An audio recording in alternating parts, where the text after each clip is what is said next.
Welcome to the Southern Voice Rock Show. Here's your host, Jim Harris. We're excited about today's episode. We have the second half of our interview with the legendary Rodney Mills about his work with Lynyrd Skynyrd. He's going to share an exciting story about how the 1977 Street Survivors album was rescued. Also with us is Derek Hess. Derek was with the Rossington Collins Band, the Allen Collins Band, and later Rossington. So we're going to jump right in with Rodney and get into some of the stories of his early Lynyrd Skynyrd and Al Kooper days. Yeah, Al, without me knowing too much about Skynyrd, Al had signed the band. He came to Atlanta and went out and heard them at a club in Atlanta and liked them so much that he went up and signed the band to a contract. He signed them and another band. The other band never made it, but Skynyrd definitely did. So Al was definitely involved in the first album and everything that Al was responsible for, was the producer of. I was able to participate in that album a little bit. I was not glued into it from the very beginning. So there was a couple of tracks that I recorded, the basic track, all the overdubs, and some of the overdubs on some things. I was the engineer at Studio One. Most of the time, I was involved in other projects and everything. And then every now and then, there would be a need for me to go into the Skynyrd project and just kind of sit in and work on guitar parts or record your guitar parts or work on a basic track of a song. It just different things required different involvement from me. And so that started out as a very positive thing. At that time, they had no idea I played in a band that used to play in Jacksonville all the time. That never became a fact until the Street Survivors record. But that first album, I contributed somewhat to some of the stuff on there. Not a lot, but after that first album, they wrote Sweet Home Alabama. And they were getting tremendous live response to that song when they played it out. And so Al and the band thought it would be a good idea to come in and cut that song. And so they did, thinking that they would put it on the first album. I think the truth of the matter is there wasn't anything on the first album they wanted to take off. Because back then we were doing everything to vinyl. And if it didn't fit in the time constraints of a vinyl record, then you had to come up with the hard choices. Okay, we got to take a song off in order to make this one fit. So Sweet Home Alabama, we recorded Studio One. Al kind of finished it out on the West Coast, putting background singers on it and mixing it. And so it was not released, though, until the second album. But the rest of the second album was recorded at the record plant. I think a good deal of it was. But then for the Nothing Fancy album, they came back and did it all in Doraville, correct? No. Nothing Fancy, they did it in another studio in Atlanta. Oh, okay. And it's called the Web 4.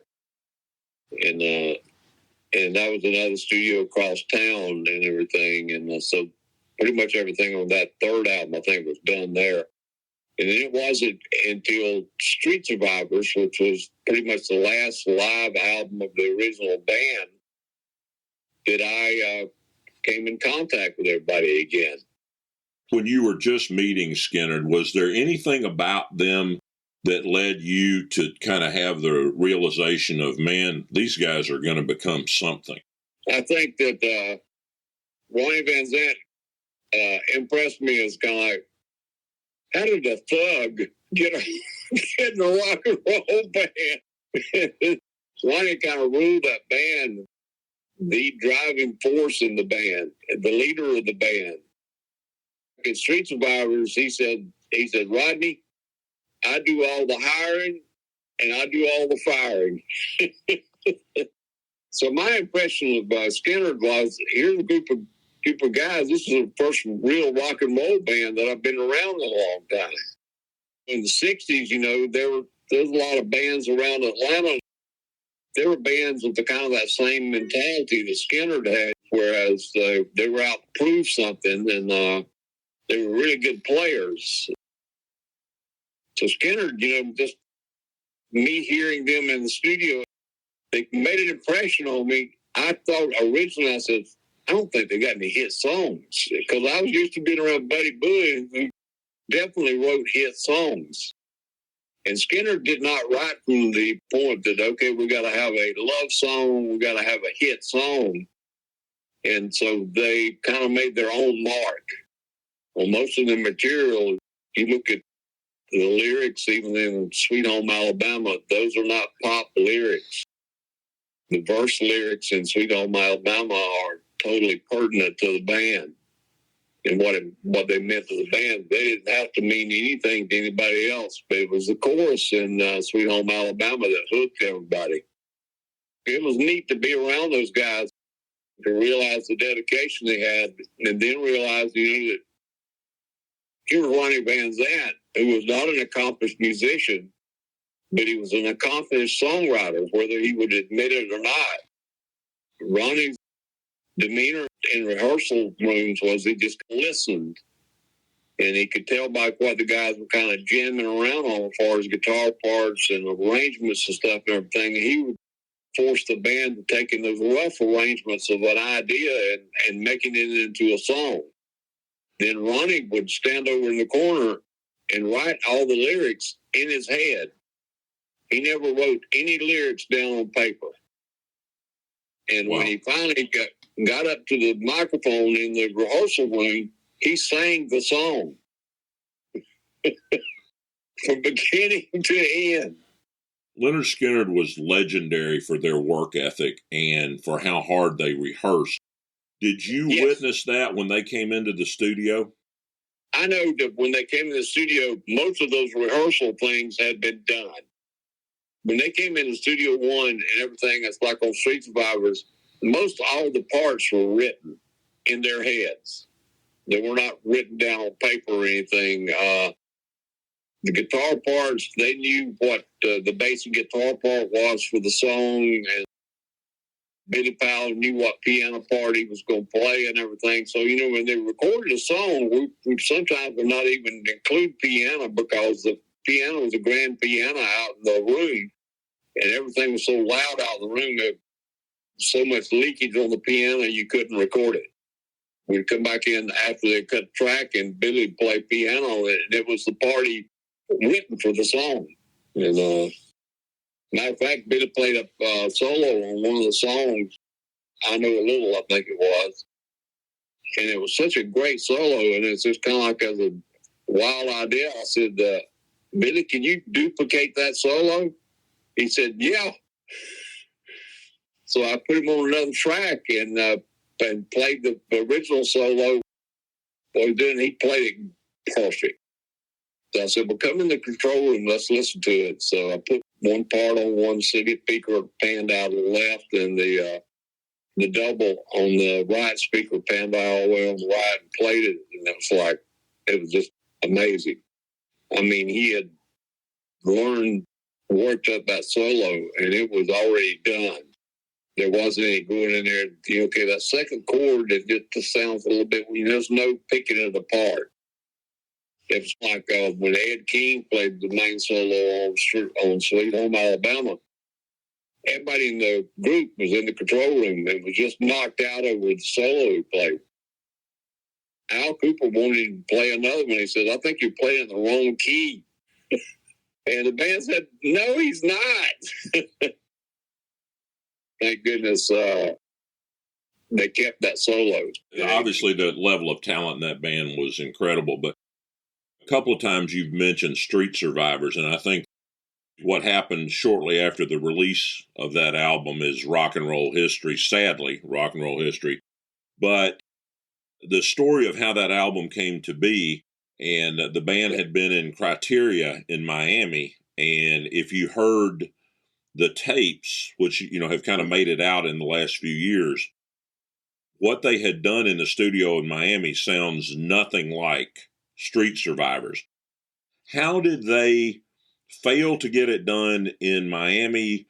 What happened for them to say we're packing up and going to Dorville, and what happened once they got to Dorville? I'm gonna say one name, and this name means more to that album than the guys in Skynyrd. It was Kevin Elson who worked for Skynyrd. We went down to Miami after they'd been down there a while, and they said, well, let's play you a couple things, Kevin. And so they played a couple of songs for Kevin and everything, and they said, they stopped and they said, Kevin, what do you think? He said, I think it's the worst sounding stuff y'all have ever recorded. None of the sounds are right. And I said, what do you mean? He said, well, the drums are the main thing. The drums don't sound right. Through Kevin's persistence and commitment, he said, y'all need to go back to Studio One where you started, get Rodney Mills, who engineered the Atlanta Rhythm section stuff, and get him to engineer the album and work on the stuff. And so through Kevin's persistence, he made safeties of about 3 songs, flew up to Atlanta with Artemis Powell, and I think we used Robert Nix's drum kit out in the studio, and he redid the drums on 3 songs that they had done down at Criteria. And I made rough mixes of them with the new drum parts on there and everything. And Kevin flew back to Miami and played the stuff for Skynyrd. And Ronnie says, we're stopping everything we're doing here at Criteria. We'll go back to Doraville. And if it wasn't for Kevin taking that all on himself to do that, that would not have happened. Well, I think Kevin's kind of gone on to a pretty impressive career as well. And for those that don't know, Kevin was one of the survivors of the '77 crash. That's exactly right. And I did the Live Journey album with Kevin at Studio One. Kevin mastered all the recordings. You know, they fixed whatever they needed to fix, and then he came to Studio One, and we mixed the whole album together and flew to New York and mastered it together. So Kevin been a pretty important guy in my career, and but you're right. I don't take anything away from him. Kevin's done a lot of amazing stuff. Just his live work alone is incredible and kind of unsurpassed. I mean, he's even mixing Michael Jackson stuff live. Rodney, you've shared a lot of great rock and roll history and stories with us. What is life like for Rodney today? A little bit calmer. I still work in music most every day. My job now is mastering. Basically, get people's recordings that they have finished. They've recorded them, put all the parts on there, and they've mixed them, and they send them to me, and I kind of put the final touches on there. Well, does this recording need a little bit more bass? Does it need a little bit more?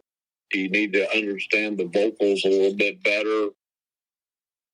So I just try to finish what they have gotten. And so it's kind of like on a daily basis, that's what I deal with. I'm pretty comfortable with that. Most all the stuff, that I do here is very easy to go back and make any changes that needs to be made. So if I master something for somebody and they say, well, it just needs to be a little bit louder and can we get a little bit more low end, and all those things are pretty simple things to do. It's not like going in the studio and having to re-record anything.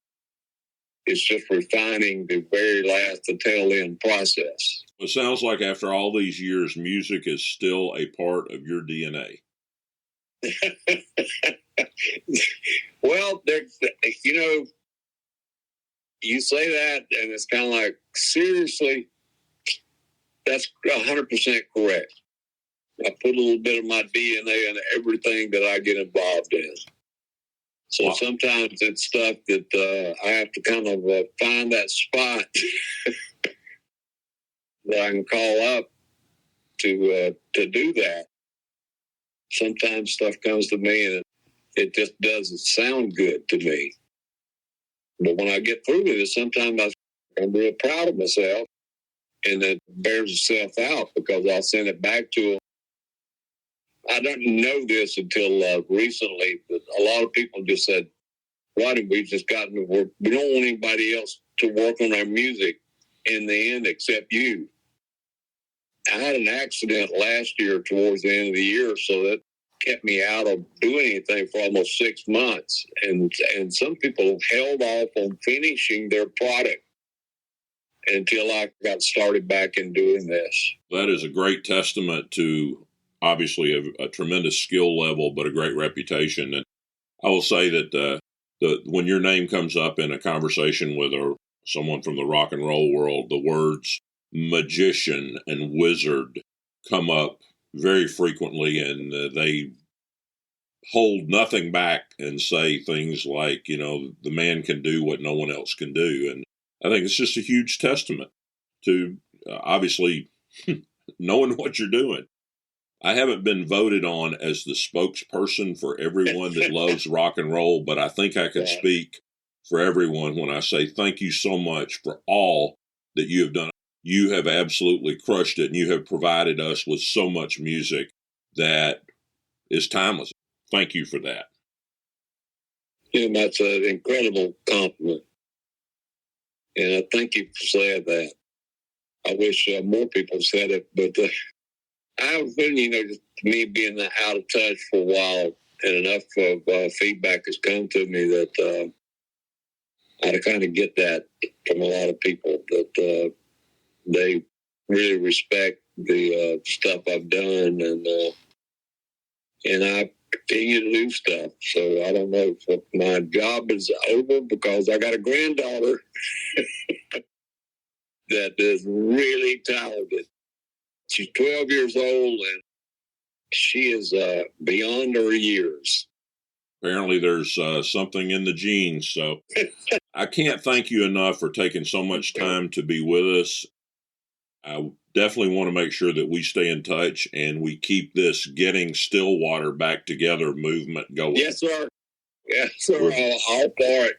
We're going to have to call the Causies and the Goldens and the Walkers and the Lacey's of the world and Al and get these guys moving in the right direction. Yeah, I agree. Okay. Rodney, thank you so much, my friend. Have a great day. Thank you, Jim. All right. Take care now. Bye-bye. In today's liner notes, we're going to take a look at the song Hold On Loosely by 38 Special. It was from their album Wild-Eyed Southern Boys, and it was the first song written by the partnership of 38 Special's Don Barnes and Jeff Carlisi with Jim Peterick from Survivor and the Ides of March. The song went to number 3 on the Billboard Rock Tracks 100 and number 17 on the Billboard Hot 100. Jeff Carlisi credited the inspiration for the song's intro to the Cars' Just What I Needed. Ironically, a few years later, Carlisi would be in a supergroup with Benjamin Orr from the Cars called Big People. The video from Hold On Loosely was the first Southern rock video aired on MTV on the network's first day on August 1st, 1981, and the 13th video aired overall. Hold On Loosely by 38 Special. In this week's covers, we want to suggest a song written by John Mellencamp. In 1979, Mellencamp was still performing as John Cougar and released a self-titled album that year that included a song he wrote, I Need a Lover. That same year, Pat Benatar released In the Heat of the Night, and included on that album is her version of I Need a Lover, and we think it's definitely worth checking out. We are so excited to have Derek Hess with us today. Derek, welcome to the Southern Voice Rock Show. Happy to be here. Thanks for reaching out and caring, all of you.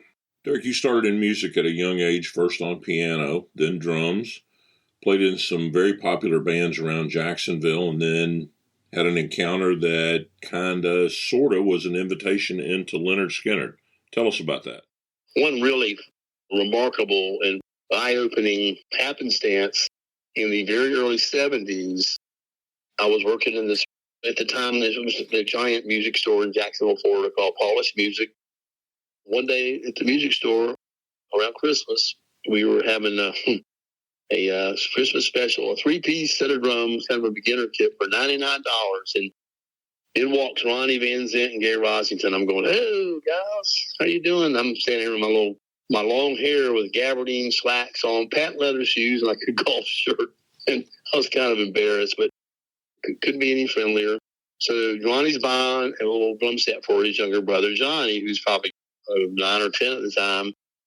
They know us, and they know Barry. They know Barry's he's making hay up there in Atlanta, and he's out and about. And they have this Sounds of the South album, which is the first original Freebird studio cut was on. And I guess Give Me 3 Steps.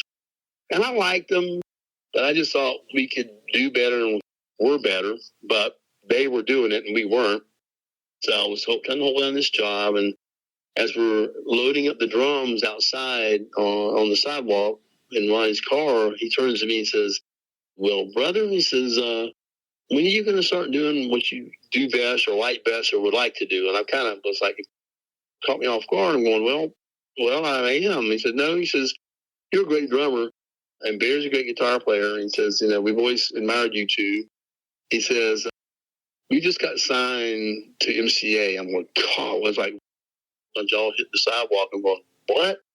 He goes, "Yeah, we had this deal with Al Cooper, and now we negotiated, and things are looking real good for us. However, we're thinking about replacing." I don't know how much I can say in this. I don't, disparage anybody. He says, "But we don't think Bob's going to work out, and would you be interested?" Of course, I was totally blindsided, interested in playing in your band. And mind you, they were nowhere headed or where anybody would have imagined what they became. I was like, what? He says, "We're going to start writing our new material for our second album, which would be Second Helping, which Sweet Home Alabama was on." Who knew? He said, you look puzzled and stunned. I said, I am. Because these guys were out just grinding. I mean, they were riding around in a van all week long. I just couldn't imagine myself being that committed. I said, "Well, tell you what, Ryan, I'm married, I have a young child." I said, "Can I have a little time to think about it?" "Oh, sure. He says, "And what's Barry doing?" I said, "Well, he's up in Atlanta, blah, blah, blah." So we sign off, they drive away, and the next thing I know, Bob is still in the band, and I'm hearing Sweet Home Alabama on the radio at my house. I went, oh, my God. I was like, what did I just miss out on? But they still had Bob, and I never heard another word out of him. I'm not saying because I didn't contact anybody. Things just kind of played out the way they did, and then the next thing I know, Artemis is in the band. I'm a good friend, and I would stumble into the rehearsals sometimes over here on Riverside Avenue in the middle of the night, and they were just incredibly powerful and strong, and it was pretty much never spoken about again at all. So a few years later, a late-night phone call led to you and Barry Harwood getting a chance to play with some of those Skynyrd guys. Tell us about that. Out of the freaking blue, I'm telling you, 2, 3 in the morning, Billy Powell calls my house. We're like, who in the hell is that calling us out of the night? And this is Billy Powell. I was like, what? It's like I thought I was dreaming. He goes on to ramble even more than I'm doing now. He says, well, Artemis broke his kick drum leg up in a motor car accident. He was already not real happy about, us getting, I don't know if you know who Dale Krantz is. Yes. It was a little layered. It was a little bit of all that. Yes, that did close him down. They already had MCA's interest. They might even had a deal going. Gary and Alan did, and Artemis, of course, couldn't go. But I also heard he threw his hands up. I don't want this chick. I want my guy Daryl to sing for the band. But yes, he was injured. That's true. That was an immediate diversion to get a hold of me. The day I went out there to Allen's to sort of, quote unquote, audition or not. But I mean, I busted their nuts in the first hour or two. It was like, good God, Leon loved it. We all just everything rolled. I guess my personality and all that stuff. I mean, Artemis is a great guy. We're friends, but apparently he was kind of a little indifferent to things. But I was told there's a good chance that when Artemis healed up, he would be back and I'd be out. So I said, okay, I can deal with that. But that changed pretty quick. Yes, there was a little bit of both. His leg was busted up in an accident. He wasn't too crazy about the concept of what the band was going to do with a chick singer, but it ended up being, lightning in a bottle. I mean, what can you say? That first album was nuts. So you guys dropped the first album. First album actually went gold fairly quick. Probably platinum by now, but who would know? You had some big tours. You toured with some big guys as big names as support, and then you all supported some big names as well. You played big crowds. So how was life in the Rossington Collins Band in the early days? It was magical. even though I knew these guys, but Skynyrd had become so big. Sadly, when the plane crash happened and they had Steve, I was just like, God, these guys have arrived. I mean, I'm a drummer who had a lot of just music influence. I mean, I love soul, funk, fusion. I mean, I love bluegrass. I love everything. But these guys, I mean, everybody loves. Seems like there's two phases of Skynyrd: the old, and then Steve Gaines comes along. And I liked a lot of the earthy, grassroots, grind out sound the Skynyrd had. Kind of like, I'm a huge band fan. D-Band, Lee Von Helm, and Robert Robertson. So I compared about anybody to those guys. But when I got asked to join that band, and the next thing I knew, I was like, had all this uplifting and encouragement from the guys, especially Leon and Billy and Alan. And then my buddy Barry was in there. He said, man, son, you're making me proud. It's just like we hit the ground running. It was like no looking back. That first day we rehearsed, and we're pulling up tunes, and they had a couple tunes they weren't getting anywhere with. One of them was Opportunity and Getaway. They happened to be Billy Powell songs, and I was a natural. I just had this, and I kind of made my hay, and I'd accomplished with my skill of being a good player, real tasty. And thank God I had some studio experience before, because we got going in the studio with Rodney the first time. It just happened. I mean, it was just on fire. Like I said, lightning in a bottle. Barry and Dale, perfect in teammates and lyrics, writing the lyrics. I mean, they pretty much single-handedly masterminded all the lyrics of that first album. I mean, there might be a few suggestions from Gary and Alan, but they knew that perfect lyric for the perfect part of the song. And it was awesome. We were having a lot of fun. Everybody was healthy and good. And then the horrible tragedy of Alan losing his wife when we were on the road. And it's just kind of the beginning of the wheels coming off. And there's a lot of partying going on, stuff I never imagined I would do. I kind of got into just because it was fun. But that first year was, like I said, it was glorious. I mean, happy and productive, and just couldn't wait to get the next album out. So there's the tragic loss of Alan's wife, Kathy. The record company is rushing you guys back into Criteria to get to work on the second album, and it seems like around the same time there were some other problems starting to surface in the band. What was going on? We did wrap up our first very successful album at Criteria. We did overdubs and guitar solos. That went off without a hitch. We couldn't have been better. The first round on Anytime, Anyplace, Where It Was started at El Adobe Studios in El Paso and wrapped in Criteria with Howard Steele, producer / engineer, who got us some nice sound. So the first album had no hiccups. It went great. And then we're on tour. Kathy's pregnant. Alan's wife, she hemorrhages, loses, she collapses in just a horrible situation. And she doesn't even make it to the hospital. And we're out on the road, and they're trying to have a third child. And it was just crazy. That was just such a blow. There were some other hiccups and bumps in the road before that incident happened.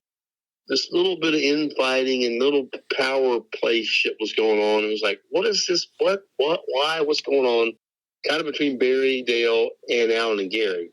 Barry and Dale kind of being under the scrutiny and the criticism from Alan and Gary, the way they were carrying on. They fly off to a sort of a leg of a tour before the rest of us, and they didn't like that. I mean, I kind of get that. So there was some things kind of already stirring before Kathy passed. It was literally kind of messy before that even happened with that catastrophic event. That just shut we were in the middle of a tour out in the Midwest, and not into that. And so it was just sit back and wait and see if we can keep our shit together.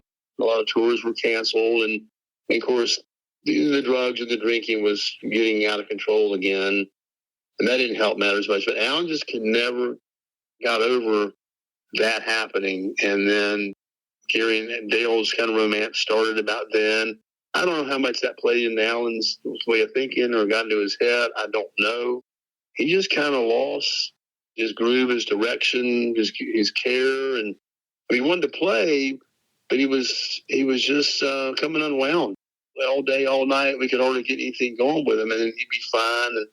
And then Gary and Dale leave the band. I was like, what a blow. It was a horror show for me because things were so awesome that first year and a half. How long after you guys wrapped the second album was it until the band just officially broke up? Well, we did the second album. It was, and like you said, we hurried into the strike while the iron's hot. Like they said, the record company gave us a bonus to go in and get some more of this out. And Alan had a real bad car accident after Kathy. The guys were always creating, we rehearse sometimes, and a lot of times at sound checks or before we go on stage, we'd be working on new material right there. There was some magnificent stuff being created back there. And in the green room, you might say, and Alan had an accident. Gary and Dale had started up, and things were just there was a lot of grind and just gripping. We were losing our grip. We're losing the mojo because of all that had happened in a short year or less. We rushed out in the studio to ramrod that new album. There was a few good tunes on it. I realize now it wasn't as strong as our first album, but because things were unsettled, and so I would say second album came out, we might have made it through, 3 or 4 or 5 months. The boys were canceling shows left and right. They canceled 2 European runs. They blew off the Rolling Stones, even here, a U.S. tour. Like, God. So started becoming this, like I said, wheels were coming off, indifference. And when Gary and Dale left, I guess they'd had enough of how crazy things were.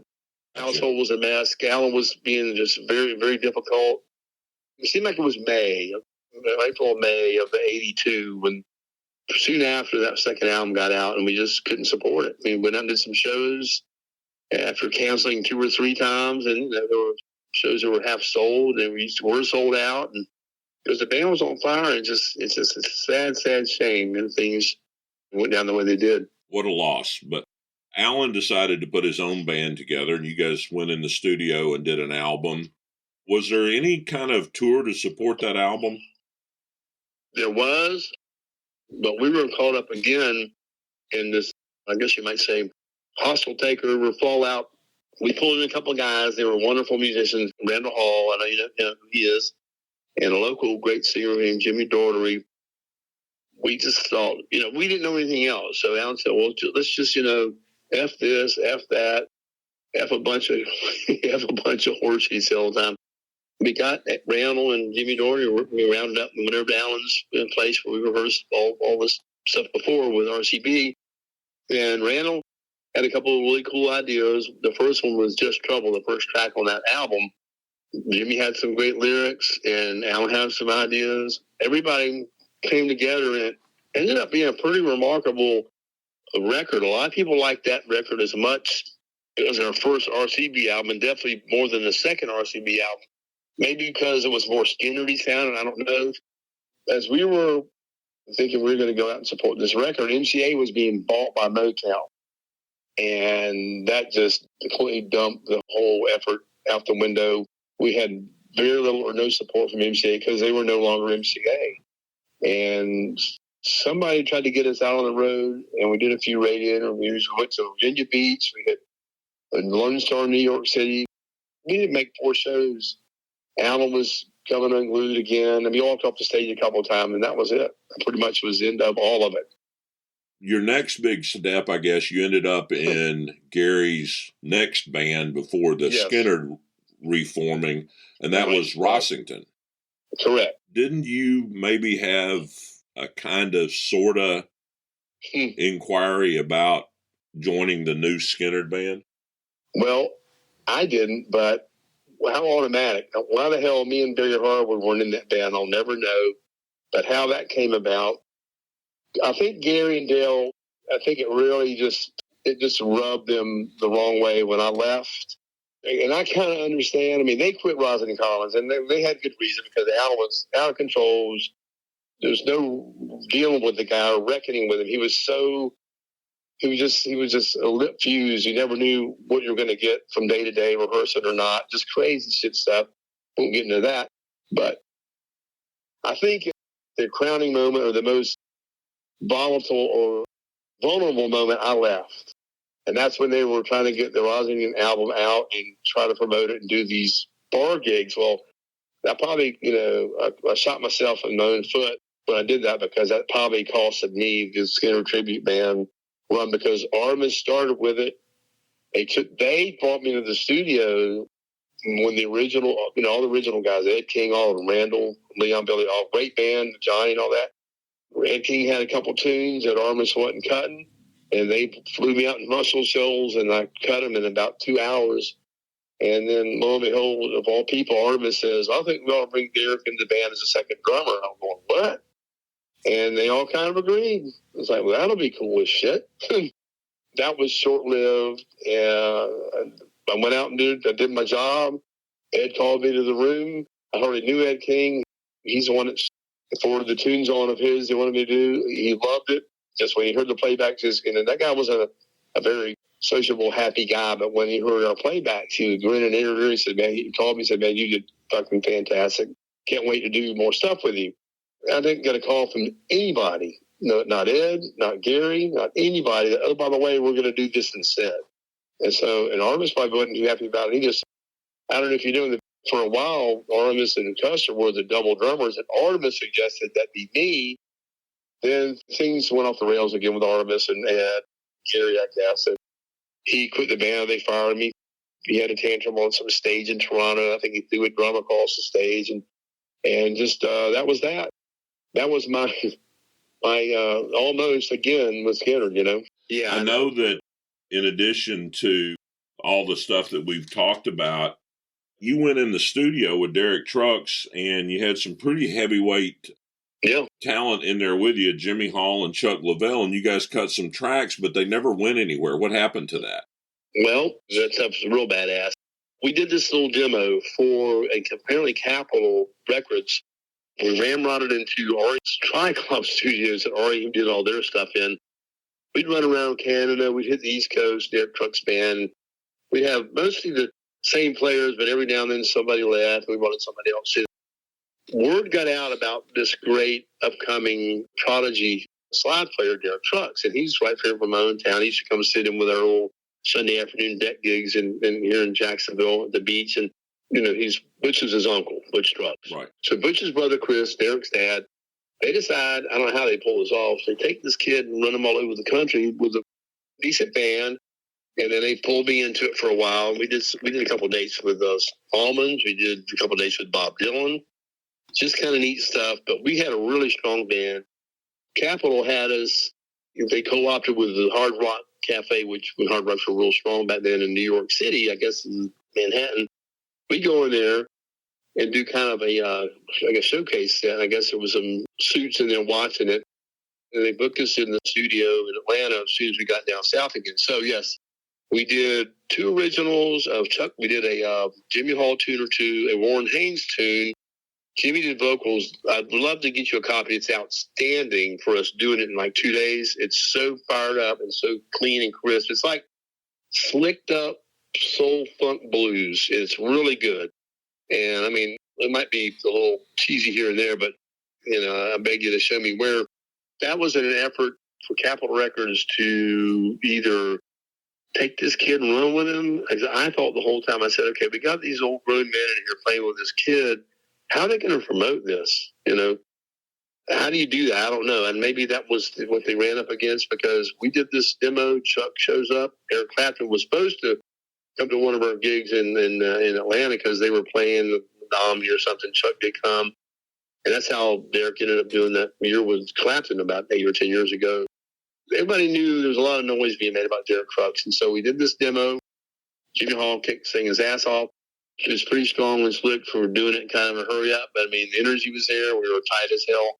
So, yeah, that happened, and it was gone. It was like, that hasn't happened for a while. But I do a lot less pickup gigs than I used to. But I do this thing with a group called Those Guys. They're St. Augustine. We're like a walking classic rock jukebox. It's really good and really entertaining. I enjoy doing that. I did one about 2 Saturdays ago, and I'll be playing again the first Saturday in July. And that's kind of a fun thing. And that's awesome. In fact, Banner Thomas, RIP, the Hatchet bass player. And I was never much of a Hatchet fan, even though I knew all the guys. But Bruce Crump and Banner Thomas, the rhythm section, was the best thing that ever happened to that band. So me and Banner were in Those Guys for about a year or two, and it was bad. People would come in just to see us. So I do that once a month, and that's really about all I'm doing. And then I have my son Dylan, who's just turned 48, has a birthday over here last night, smoking ass drummer on the level of, Vinnie Caliuti, Dave Weckl, Reinhard Meltz, the big bad dogs. He's so badass, and he's a monster guitar player too. And then my younger son, Philip, who went and graduated from a Douglas Anderson, an art school on piano. So he's real cool. He's got a couple of cool garage bands. He does a little studio stuff, and then he plays guitar also and drums. He's a good little drummer. So there's the music, and then I have another grandson who just graduated the Douglas Anderson School also. They just played Carnegie Hall in March. The Wind Symphony. How cool is that? Well, I guess it's genetic then.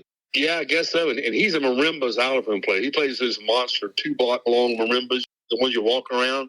Derek, listen, I want to thank you so much for taking the time to be with us here today and for sharing just some really great rock stories. Well, my pleasure, and I thank you for reaching out, and you fans and you that care that, still are interested, because we're running out of us, So this is true. And yeah, it was an incredible, journey for me. I just wish it had lasted longer. We had so much more to offer. And real quick, Barry and I and our other master of keyboard, C. Perez, we're still sniffing at maybe. I said, we got to get that one great album out, man. We got to. Barry's got some incredible stuff on the shelf, home recording stuff we've done, and people will be blown away to hear it. But anyway, well, thanks so much. My pleasure, and thanks for reaching out. Awesome. For this week's Hidden Gem, we'd like to recommend the 1993 debut album from the North Carolina band Cry of Love. The album's entitled Brother. It was recorded in Muscle Shoals, contains 3 songs that hit the album track charts back in the day, and the band included future members of the Black Crowes and Lynyrd Skynyrd, so there's some serious rock included. Give it a listen. We think you'll like it. We'd like to thank our guests Rodney Mills and Derek Hess for joining us and sharing their stories, and we will look forward to seeing you again next week on the Southern Voice Rock Show. Thanks for listening.